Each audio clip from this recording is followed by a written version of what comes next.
Alhamdulillah Rabbil Alamin, nahmaduhu wa nasta'inuhu wa nastaghfiruh wa natubu ilaihi wa na'udzu billahi min shururi anfusina wa min sayyiati a'malina. May yahdihillahu fala mudilla lahu wa may yudlil fala hadiya lahu. Asyhadu an la ilaha illallah wahdahu la syarika lahu wa asyhadu anna Muhammadan abduhu wa rasuluhu safiyyuhu wa khaliluhu la nabiyya wa la rasula ba'dahu, amma ba'd.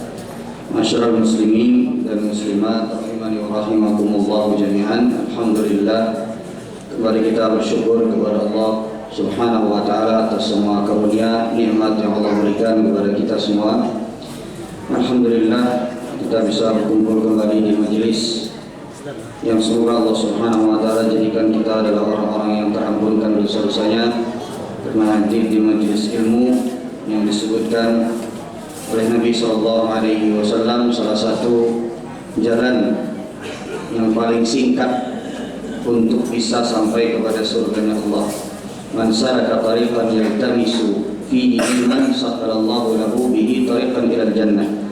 Barang siapa yang meniti jalan yang di dalamnya terdapat jalan menuntut ilmu, maka Allah Subhanahu wa ta'ala akan mudahkan dia untuk masuk ke dalam surga Allah. Kita berharap semoga Allah menjadikan kita orang-orang yang bisa ikhlas dalam duduk di majelis ilmu, dalam menuntut ilmu, dalam mengajarkan ilmu, dan semoga Allah Subhanahu wa ta'ala menjadikan kita orang-orang yang kelak akan masuk ke dalam surga Allah Azza wa Jalla. Amin ya rabbal alamin. Masyarul muslimin dan muslimat rahimani wa rahimakumullah jami'an. Kita akan kembali masuk ke dalam hadis-hadis terkait dengan kitab Riyadhus Shalihin karya Imam An-Nawawi, yang mana pada kesempatan yang lalu kita telah menyelesaikan bab terkait dengan bab wujubul inqiyadi li hukmillah ta'ala, bab tentang wajibnya berserah diri terhadap hukum dan ketentuan Allah Azza wa Jalla, baik itu yang sampai kepada kita melewati Al-Quran ataupun sampai kepada kita melewati sunnah Nabi Muhammad SAW, ataupun yang diajarkan oleh Nabi Muhammad SAW. Kemudian bab yang berikutnya ini, karena kita membahas kitab Riyadhus Shalihin karya Imam An-Nawawi, maka kita membahasnya bab yang berikutnya ini adalah termasuk bab yang membuat ulun sebenarnya ragu-ragu apakah ulun harus lewati atau ulun bahas saja. Tapi karena ulun rasa pian ini sudah lawas duduk di majelis ilmu, dan insyaallah di sini juga insyaallah tidak masalah insyaallah dibahas, maka ulun putuskan untuk membahas tapi dengan suara yang tidak terlalu nyaring, dengan berusaha untuk selembut-lembutnya dan tidak menyebutkan hal-hal yang sensitif. Baik, dan semoga tidak ada yang tersinggung dengan hadis Nabi Muhammad SAW, dan ulun akan usahakan untuk sampaikan dalam selembut-lembutnya supaya mungkin mudah-mudahan bisa lebih mudah untuk diterima. Baik, ulun yakin hadis-hadis yang kita bacakan pada malam hari ini di satu bab ini adalah hadis yang termasuk paling sering kita dengar. Nah, ini juga adalah bab terkait dengan yang disebutkan oleh Imam An-Nawawi, adalah terkait dengan setengah daripada ilmu agama, yaitu adalah babun nahyi 'anil bid'ah wa muhdatsatil umur, bab larangan tentang berbuat sesuatu yang baru di dalam perkara agama.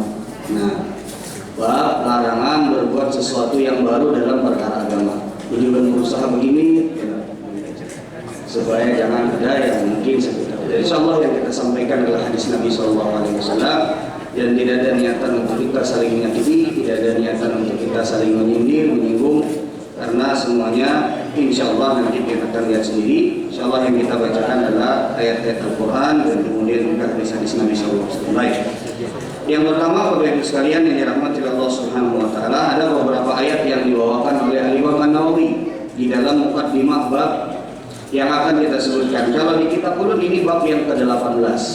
Bab yang ke-18. Ulun tidak tahu, kadang-kadang sebagian cetakan itu berbeda-beda, tapi di kitab ulun ini bab yang ke-18. 18. Baik. Yang pertama ayat yang dibacakan oleh ayat yang dibawakan oleh Imam An-Nawawi adalah yang terdapat di dalam surat Yunus ayat yang ke-32.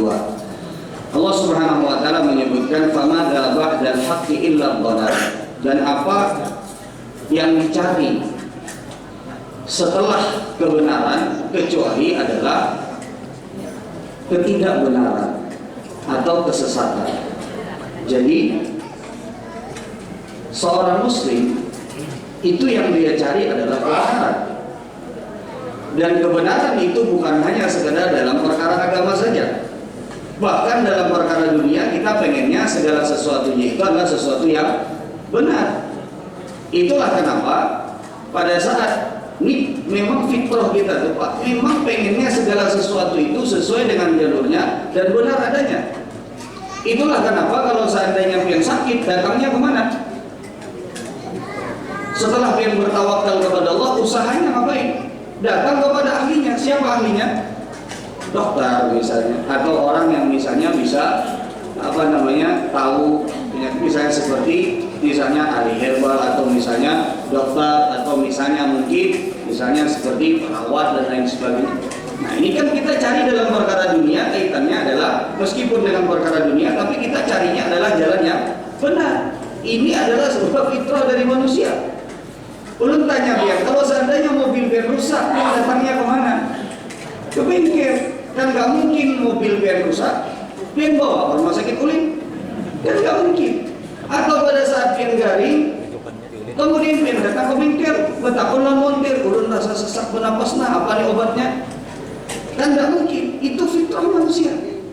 Kita dalam perkara dunia saja mencari segala sesuatu itu adalah sebagaimana mestinya, dan itulah yang disebut dengan al-haq, itulah yang disebut dengan kebenaran. Apalagi kalau seandainya di dalam perkara akhirat, ini lebih-lebih lagi. Karena dalam perkara dunia saja kita berusaha untuk jangan sampai salah, apalagi dalam perkara akhirat.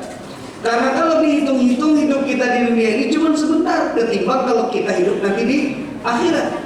Salah di dunia, paling salahnya itu Pak dalam perkara dunia. Salah di dunia, salahnya itu paling misalnya sepanjang hidup 60-70 tahun. Tapi kalau sudah salah dalam perkara akhirat, malah ini selawasan Pak. Selawasan. Karena hidup kita kekal kelak di akhirat. Maka jangan sampai salah di dalam perkara akhirat, sebagaimana kita tidak mau salah dalam perkara dunia. Itulah kenapa kita harus berhati-hati, terkhusus di dalam masalah perkara agama. Ada kawanan kita ini asal-asalan beragama. Makanya Allah Subhanahu wa taala sebutkan di dalam ayat ini, "Fama ada ba'dal haqqi ila dhalal."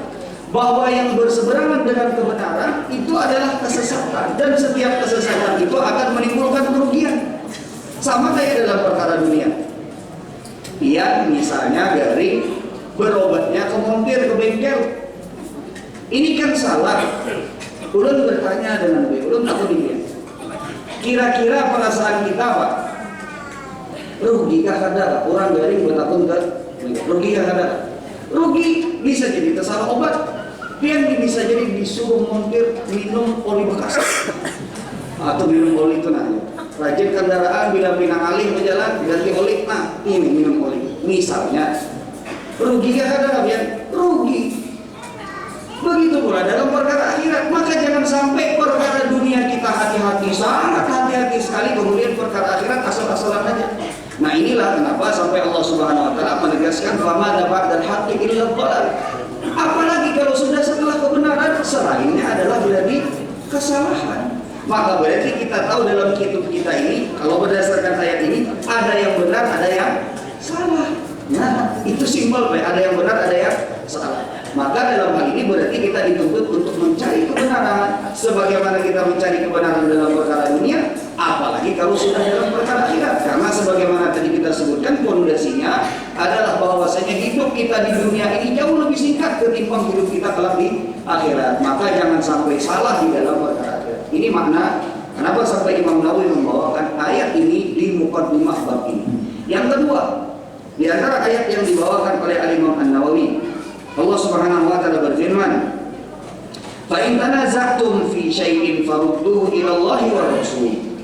Apabila kalian berselisih, apabila kalian berbeda cara berfikir, cara memandang, apabila kalian berseteru, berselisih, maka kembalikanlah kepada aturannya Allah dan kepada aturannya Nabi Muhammad SAW.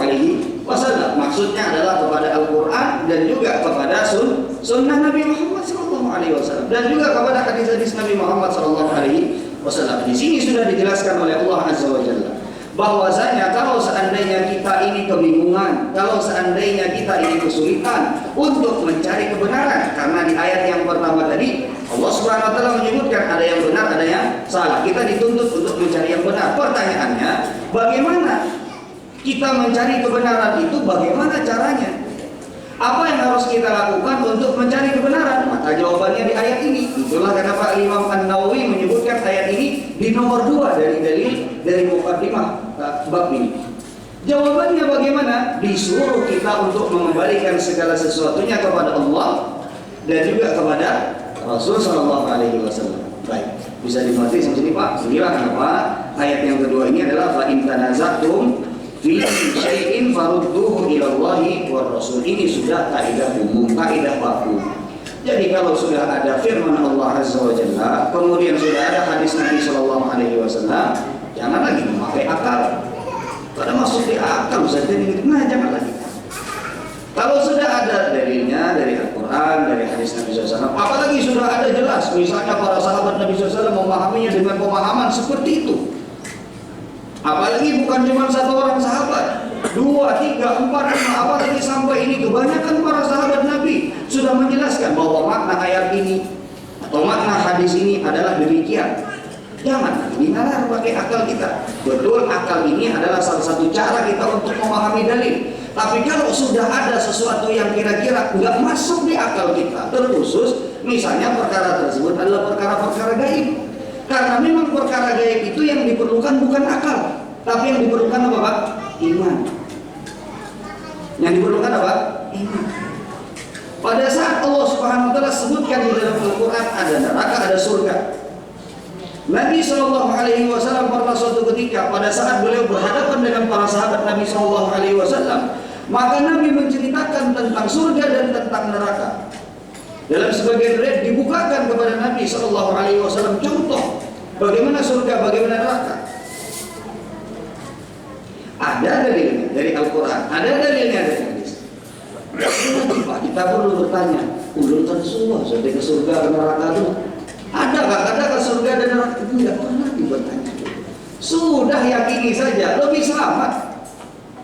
Karena ini adalah jalan keselamatan kita beriman. Karena perkara-perkara gaib khususnya itu lebih banyak memerlukan keimanan ketimbang nalar dari akal kita. Karena memang perkara gaib itu bukan untuk dipikirkan, tapi untuk diimani.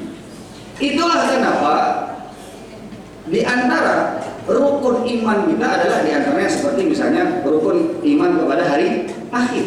Kenapa? Karena hari akhir ini termasuk perkara yang gaib. Nah, begitu pula contoh-contoh dengan perkara-perkara gaib seperti surga, neraka itu masuk dari perkara-perkara yang kaitannya adalah dengan hari akhir. Bisa dimengerti sini Pak. Baik. Kemudian yang berikut, bukan berarti nggak pakai akal, enggak. Kita memahami dalil itu harus pakai akal.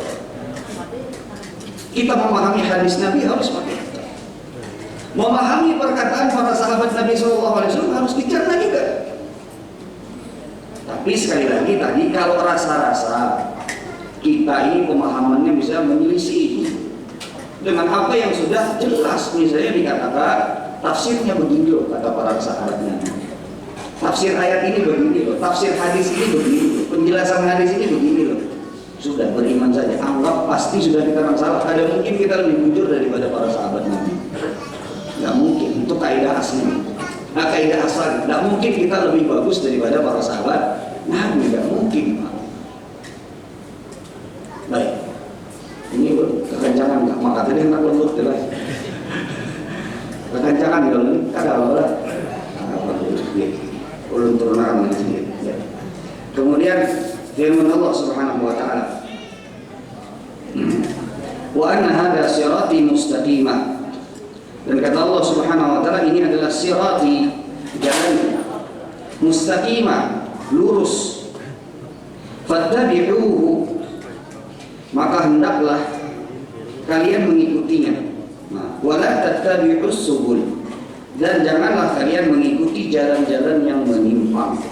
Fatafarraqa bikum an sabilihi, maka jalan-jalan yang menyimpang tersebut kalau diikuti akan membuat kita jauh dari jalannya Allah Azza wa Jalla. Ini makna daripada ayat ini.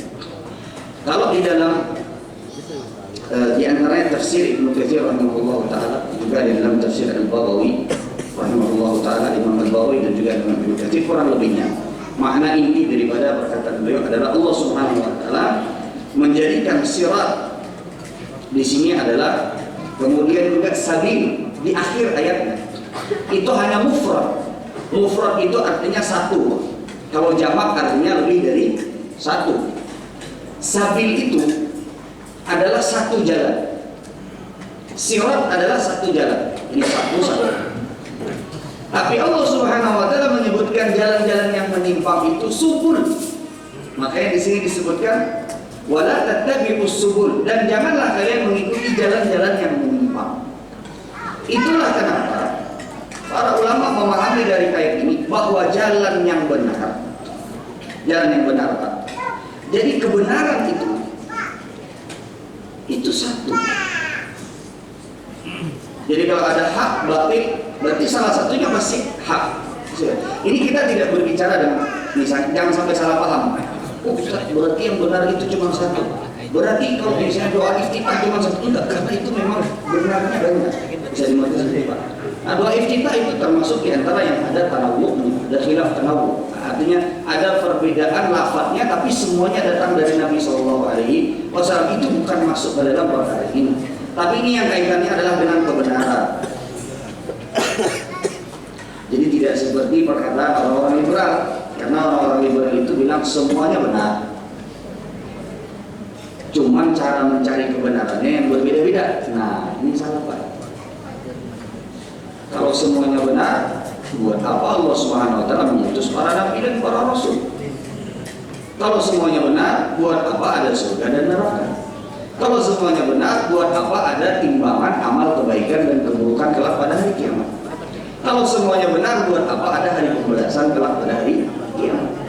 Nah, maka di sini bisa kita pahami bahwasanya ini Allah Subhanahu wa taala memerintahkan kepada kita untuk mengikuti jalan yang sudah ditentukan oleh Allah, jalan kebenaran yang sudah ditentukan oleh Allah, dan jangan mengikuti jalan-jalan yang itu menyimpangkan kita daripada jalannya Allah Azza wa Jalla. Baik. Ini dalam surat Al-An'am ayat yang ke-150. Yang terakhir ayat yang dibawakan oleh Al-Imam An-Nawawi. Firman Allah dalam surat Ali Imran ayat yang ke-31. Qul in kuntum tuhibbunallah, katakanlah kalau seandainya kalian mencintai Allah, fattabi'uni, maka hendaklah kalian mengikutiku. Maksudnya di sini adalah mengikuti Nabi Muhammad SAW. Yuhibbukumullah, maka Allah Subhanahu wa taala akan mencintai kalian. Wa yaghfir lakum dzunubakum, dan Allah akan mengampuni dosa-dosa kalian. Maka di ayat ini Al-Imam An-Nawawi, dari ayat ini Al-Imam An-Nawawi menyertakan ayat ini, maksudnya adalah untuk supaya kita ini dari ayat ini bisa mengambil pelajaran bahwasanya Allah memerintahkan kepada kita untuk mengikuti ajaran Nabi Muhammad SAW, untuk mengikuti apa yang dikatakan oleh Nabi Muhammad SAW, untuk mengikuti apa yang diperbuat oleh Nabi Muhammad SAW, terkecuali kalau perkara tersebut adalah perkara-perkara yang khusus untuk Nabi Muhammad SAW.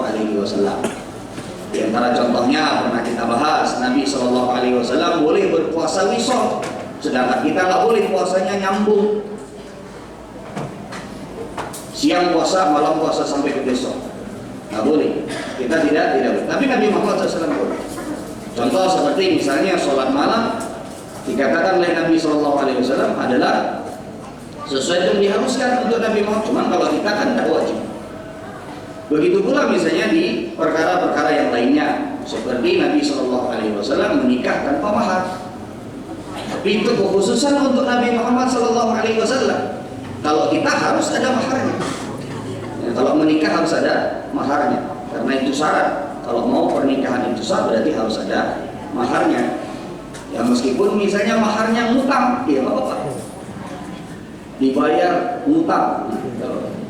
Ya kan kalau biasa, saya terima nikahnya fulan binti fulan dengan mas kawin misalnya 1 kilogram emas, tapi dibayar ngutang. 1 kilo tapi ngutang. Sah nggak? Sah. Tapi sudah disebutkan mahar, sudah ada maharnya. Atau misalnya seperangkat alat sholat misalnya. Cuma ada mahar. Tapi Nabi SAW diperbolehkan untuk menikah tanpa ada mahar. Tapi itu kekhususan untuk Nabi Muhammad SAW. Nah, yang kekhususan itu tidak boleh kita mengikutinya karena itu sudah ada dirinya khusus untuk Nabi Muhammad SAW. Baik. Jadi secara intinya ayat ini dibawakan oleh Imam An-Nawawi untuk menunjukkan kepada kita bahwasanya jalan keselamatan itu yang tadi disebutkan hada siratul mustaqim. Jalan Allah yang lurus, di antara jalan Allah yang lurus tersebut adalah mengikuti tuntunan Nabi Muhammad SAW. Baik, karena kita tahunya syariat Allah ini dari siapa? Ya dari Nabi Muhammad SAW. Dari apa yang beliau ucapkan, dari apa yang beliau jelaskan, dari apa yang beliau lakukan, dari situ kita tahu syariat Allah. Dari situ kita tahu jalan yang Allah inginkan untuk kita tempuh itu dari Nabi Muhammad SAW. Baik. Sekarang kita masuk ke dalam kenapa sampai perkara yang baru. Sekarang kita masuk dulu apa yang dimaksudkan dengan perkara yang baru yang terlarang yang dibawakan oleh Imam An-Nawawi, bab yang kaitannya adalah dengan perkara baru yang terlarang. Baik. Yang pertama, tanda-tandanya muhdatsatul umur atau perkara-perkara yang baru di dalam perkara agama yang terlarang, yang termasuk di dalam larangan yang sangat keras dalam perkara agama. Nanti akan kita sebutkan kenapa sampai terlarang, begitu berbahayanya kalau sampai kita lakukan. Baik. Jadi di antara banyak sekali kaidah yang disebutkan oleh para ulama untuk menunjukkan gimana cara kita menalar sesuatu tersebut adalah perkara baru yang terlarang di dalam masalah agama. Gimana caranya kita bisa mengetahui? Ada banyak sekali kaidah-kaidah yang disebutkan oleh para ulama. Akan disebutkan di antaranya yang mungkin bisa memberikan gambaran secara umum untuk kita semua agar supaya kita bisa sedikit mengetahui bahwa perkara ini adalah perkara yang baru yang nggak boleh kita lakukan. Satu adalah di dalam perkara agama. Jadi kalau perkara tersebut bukan berkaitan dengan perkara agama, maka itu tidak termasuk terlarang. Kalau dulu orang-orang misalnya berhaji menggunakan unta, berjalan kaki, kalau sekarang naik pesawat, apakah ini termasuk perkara yang terlarang? Jawabannya tidak, karena itu adalah perkara dunia. Misal yang lain, contoh seperti misalnya kalau dulu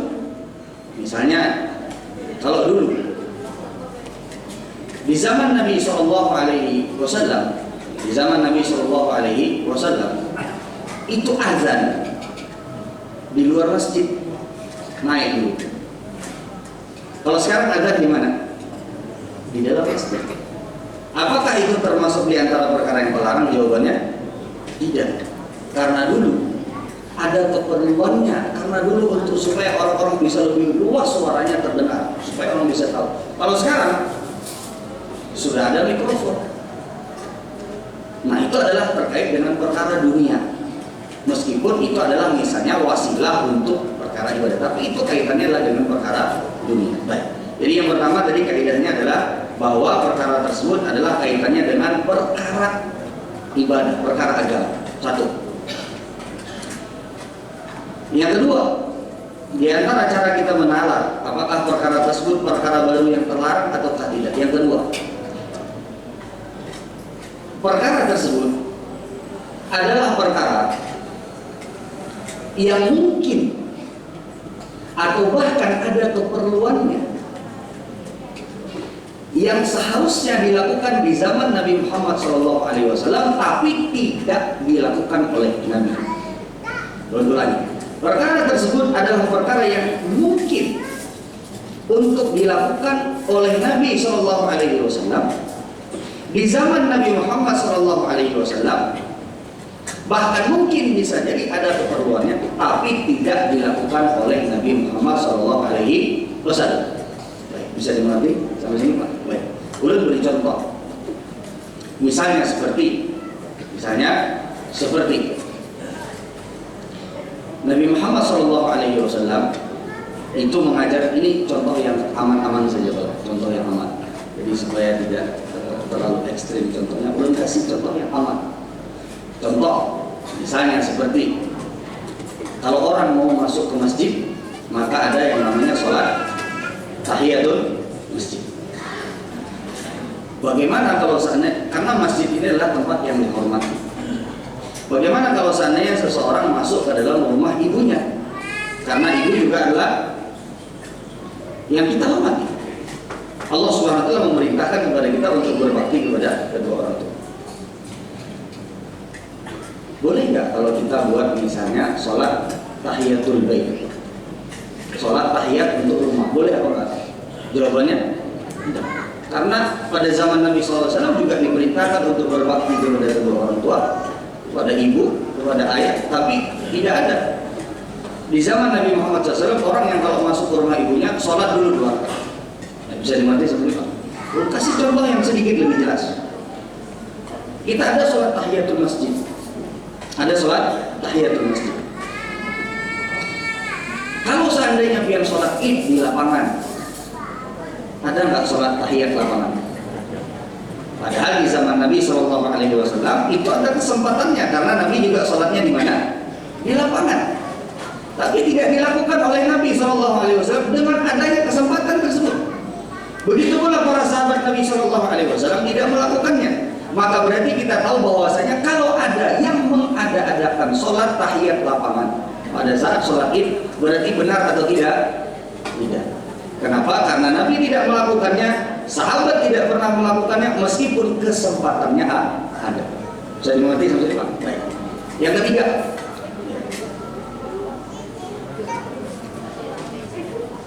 bahwa perkara tersebut atau perkara terkait dengan agama, yang kedua tadi adalah perkaranya diperlukan atau memungkinkan untuk dilakukan.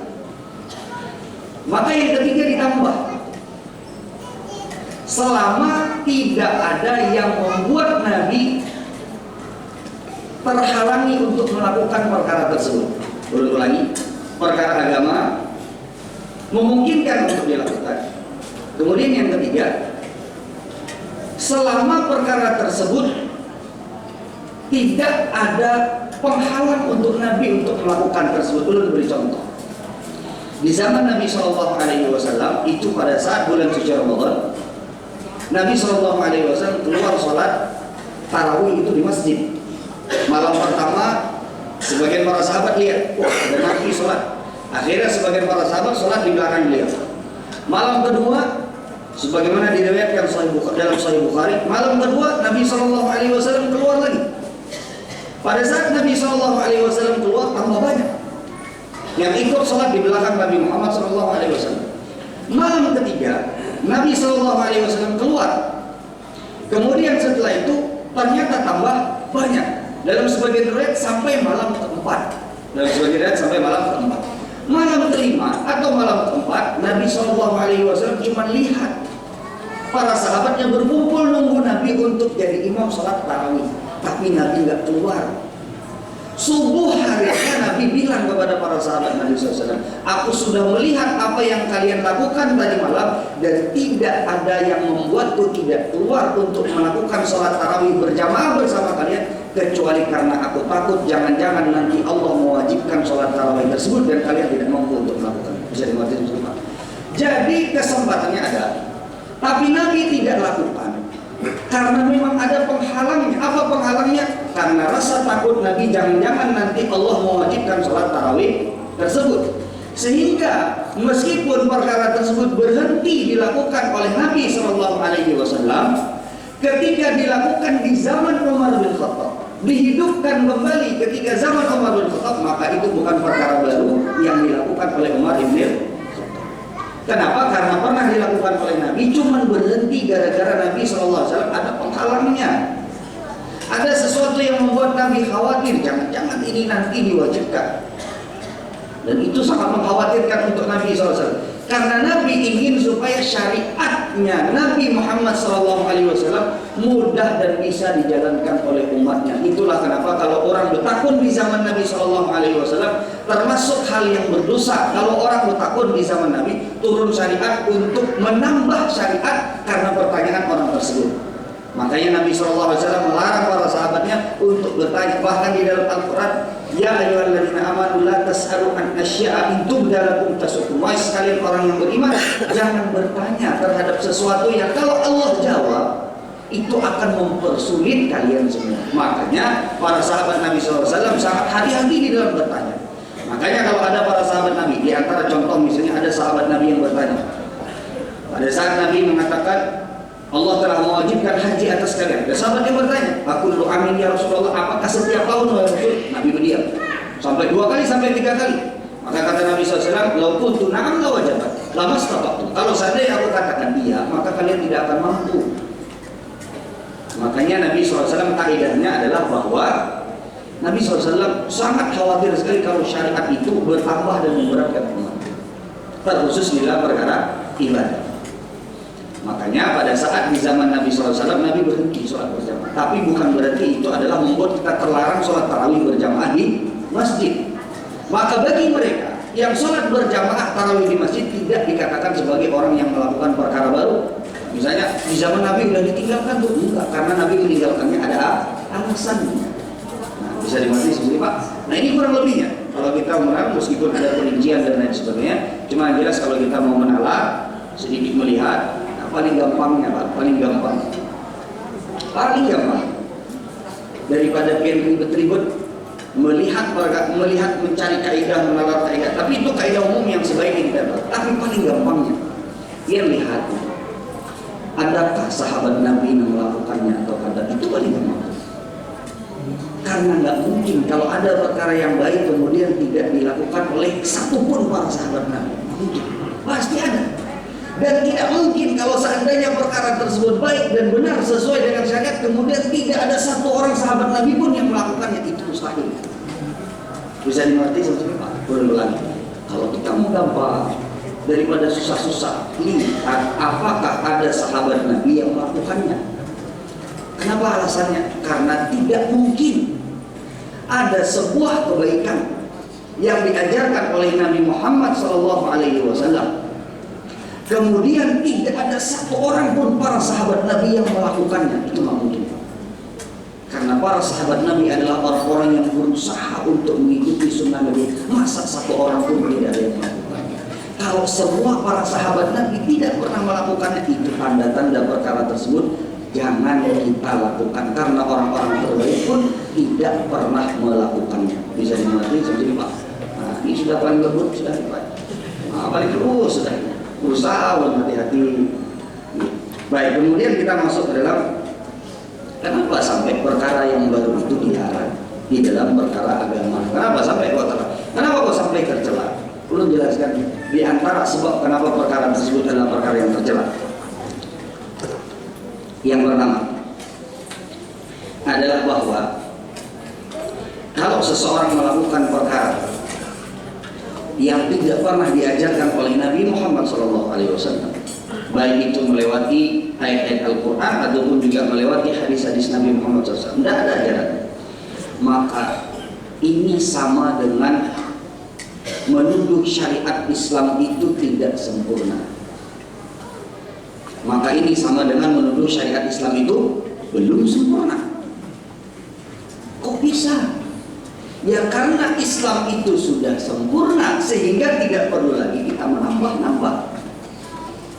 Karena kalau kita tambah, berarti kita meyakini bahwa ada sesuatu yang baik yang belum diajarkan kepada Nabi Muhammad SAW, atau belum pada sesuatu yang baik dan benar menurut syariat yang belum diajarkan kepada Nabi Muhammad SAW.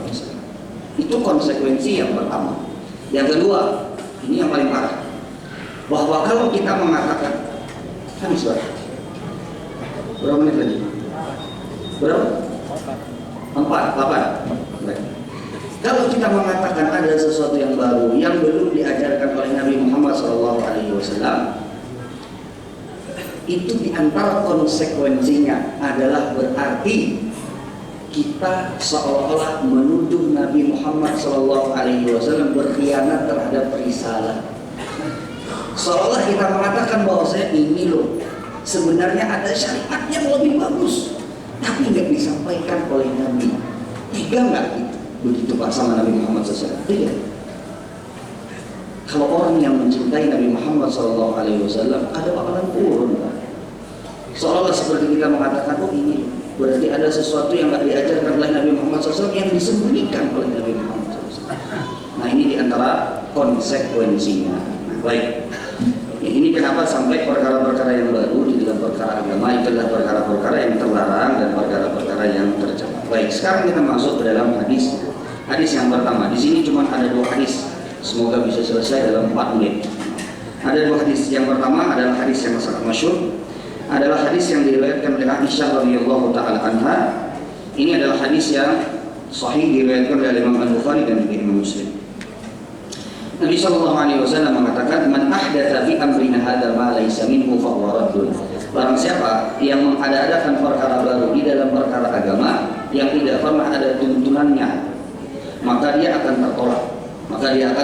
Dalam riwayat Imam Muslim ada lafaz yang lain, "Man 'amila 'amalan laysa 'alaihi amruna fa huwa raddun."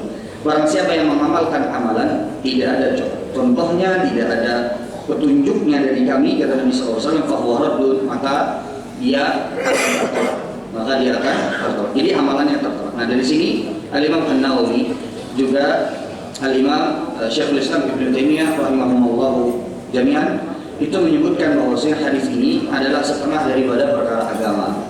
Karena hadis ini adalah hadis yang bisa menjadi tolak ukur bagi perkara-perkara zahir apakah dia diterima atau tidak.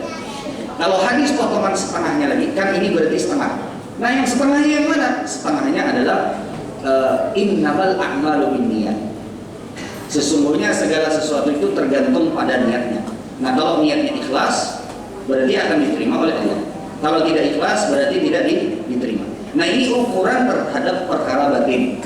Itu hadis Umar bin Al-Khattab radhiyallahu taala. Kalau ukuran perkara zahir, ibadah yang dilakukan dalam perkara zahir yang tampak itu ukurannya adalah ini. Man amila amalan laisa alaihi amruna fa huwa raddun. Barang siapa yang mengamalkan berarti kelihatan. Perkara atau sesuatu yang tidak pernah ada tuntunan dan ajarannya dari kami, maka dia akan tertolak. Sama halnya dengan perkara batin. Tadi kalau orang nggak ikhlas, niatnya nggak bagus, berarti tertolak. Yang ini juga, kalau seandainya orang meskipun ikhlas, meskipun niatnya baik, tapi tidak ada ajarannya, tuntunan dari Nabi Muhammad SAW, diukur, oh ternyata nggak ada dalilnya, ternyata nggak ada tuntunannya, maka berarti dia tertolak. Jadi ini adalah kalau digabungkan 2 hadis, ini menjadi syarat diterimanya amal soleh. Yang pertama adalah karena Allah, yang kedua adalah mengikuti ajaran Nabi Muhammad SAW dan tidak keluar daripada apa yang dituntunkan oleh Nabi Muhammad SAW. Hadis yang kedua adalah hadis yang juga, hadis 4. Baik, mencukupkan sampai demikian. Mudah-mudahan yang singkat ini bisa menjadi semangat untuk kita beramal sesuai dengan sunnah Nabi Muhammad SAW, karena keselamatan itu ada pada ajaran Nabi Muhammad SAW. Tidak akan ada orang yang bisa selamat kalau keluar daripada tuntunan Nabi Muhammad SAW. Semua kita cinta kepada Nabi Muhammad SAW. Kita berharap yang duduk di sini, yang mempelajari hadis-hadis ini, yang membela sunnah-sunnah Nabi Muhammad SAW, yang mencintai Nabi Muhammad SAW akan dibangkitkan kelak bersama Nabi Muhammad SAW, akan kembali, semoga nanti diterima di telaganya Nabi Muhammad SAW. Kita berdoa semoga Allah SWT memberikan taufik kepada kita untuk bisa berada di atas sunnah, di atas kebenaran, sampai nanti Allah SWT mewafaqkan kita semua. Ini yang bisa saya sampaikan. Kita tutup dengan doa kafaratul majlis. Subhanakallahumma wa bihamdika asyhadu an la ilaha illa anta astaghfiruka wa atubu ilaik. Assalamualaikum warahmatullahi wabarakatuh.